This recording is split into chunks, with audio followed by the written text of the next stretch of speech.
functions. Sketch the graph of y equals the modulus of 2x minus 3. So we start by drawing the linear graph y equals 2x minus 3 without the modulus. So the gradient is 2, the y-intercept is minus 3, so it's gonna be this kind of line. Label the y-intercept, and to find the x-intercept, that's when the y equals 0. So we solve 0 equals to x minus 3 plus 3 to both sides, divide both sides by 2, we get the x-intercept. Now to transform into the modulus graph, we flip this negative part upside down. We're gonna get a V shape like this. Label the y-intercept, x-intercept, and we get 1 mark. Now solve the inequality. So we're doing this algebraically. The first step is to treat the inequality as an equation. So instead of smaller than, we use equal. Now modulus means it can be positive like this or negative. So we have two possible equations. The right hand side is always the same.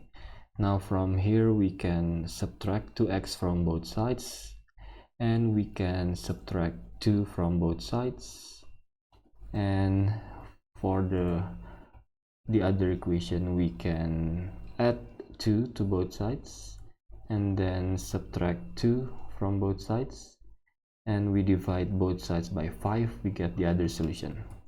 Now since we have only modulus on one side, we have to check by plugging in our solutions to the original equation here.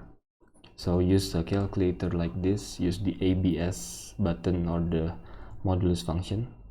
We replace this x and this x with minus 5. Make sure we get exactly the same on the left and on the right. So when we plug in minus 5, we get 13 on the left, minus 13 on the right, which means this is wrong, this is rejected, we cannot use this solution. Now for the 1/5, when we plug in, we get exactly the same on the left and the right, which means we can use this solution. This is the only solution to the modulus equation. Now we look at the inequality. So this is the inequality. We draw a number line because this is the only solution we can use. We put that on the number line. So this is called the critical value of the inequality.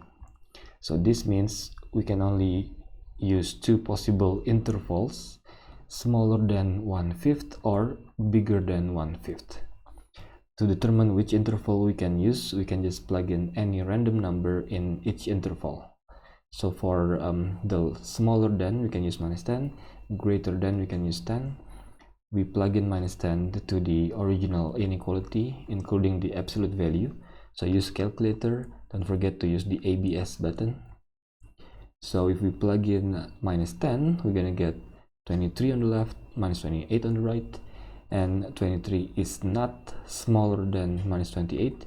That's why we cannot use this interval.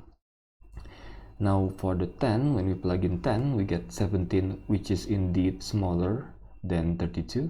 This means we can use the right interval, and the final answer is x is greater than 1/5. Okay, I'll see you again next time.